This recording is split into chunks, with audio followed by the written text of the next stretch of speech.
दिनै बिश्वनाथ जिल्ला दुलाराय बर' फरायसा आफादनि बानजायनायाव जोङो बावहाय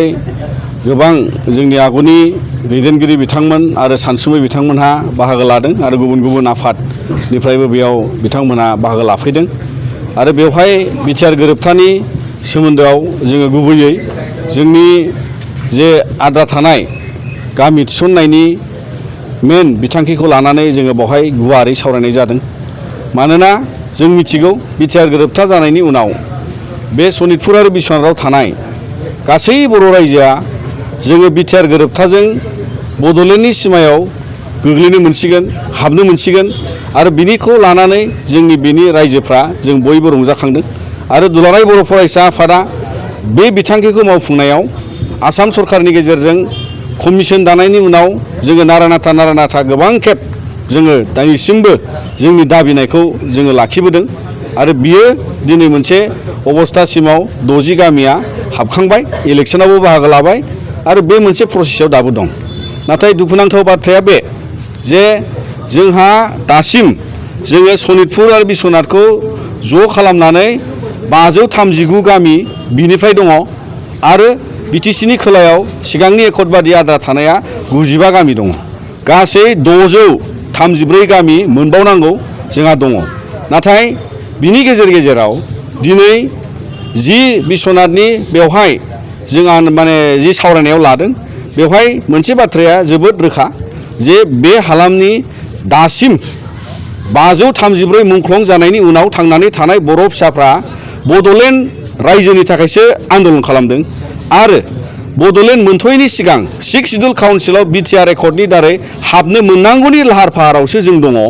नाथाय बिकेडब्लिउसिनि थाखाय आन्दलन खालामाखै आरो बिनि थाखायनो बियो जोबोद रोखा दुलाराय बर' फरायसा आफादाबो जोङो दाखालि 29 जुलाइआव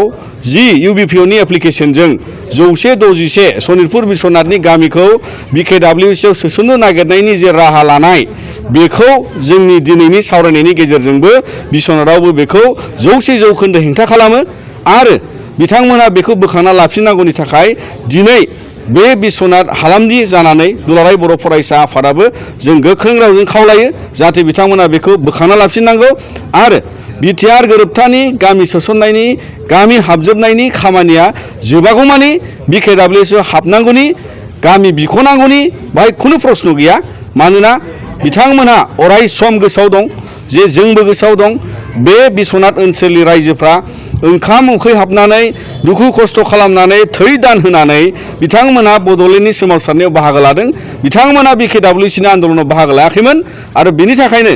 बे हान्थिनाय समाव जांख्रिथायारि गोसोजों दावबायबोनाय थांनानै थानाय बर' फिसाफोरनि बिश्वनाथ आरो सनितपुरनि थाखाय बिथांमोना मान सन्मानखौ लाखिनानै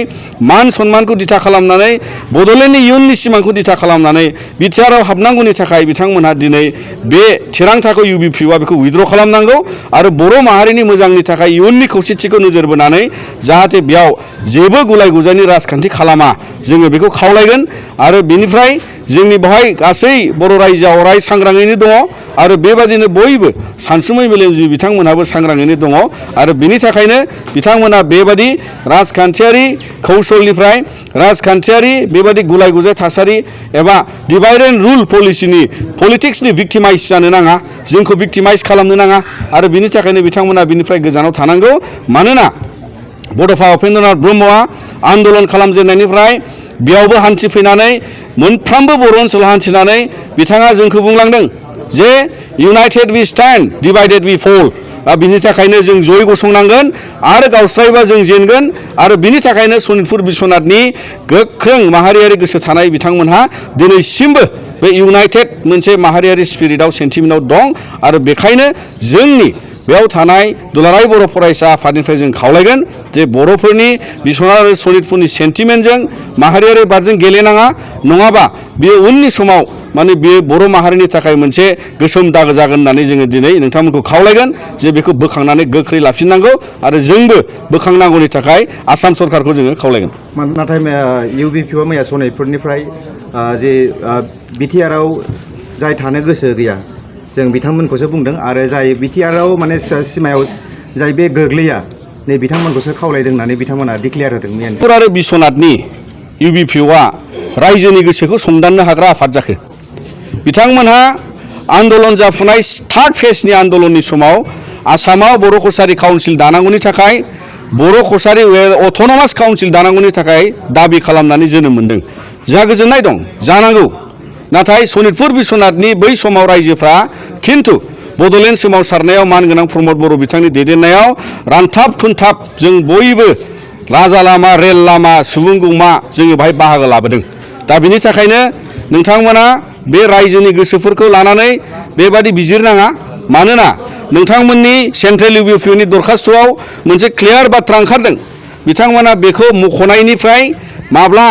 बिथांमोना सोरनिफ्राय बेबादि सार्टिफिकेट मोनखो बेखौसो जों सोंदों। बिथांमोना लिरदों बेयाव जे list of left out Bodo' villages from Sonitpur and Biswanath outside of BTC होननानै माब्लानिफ्राय लेफ्ट आउट जाखो बे गामिफ्रा जेब्लासिम बिटिआरआव सोनायनि खामानिया सोलिगासिनो दं जोबाखै आरो बे समसिमाव नोंथांमोना बेबादि माखासे खैसारनि बाथ्रा बुंनानै दिनै जोंनि बाव रायजो जानाय जोंनि बे पलिटिकेल इन्टेन्टआ आलादा रायजोआव फैनांगौनि थाखाय जोङो जि मोनथ'यै दिथाखौ दा बिटिआर एबा 6 सिडुलाव हाबनांगौनि लाहार फाहार खालामदों बेखौ नोंथांमोना मान सन्मान होखारे नोंथांमोननि बाथ्राफोरखौ बोखांना लाफिननांगौ आरो बे नोंथांमोननि बे 161 गामि बिख'नायखौबो नोंथांमोना बेखौ उइथड्र खालामनानै बेखौ दिनै बन्द खालामथ'नांगौ होननानै जों खावलायो।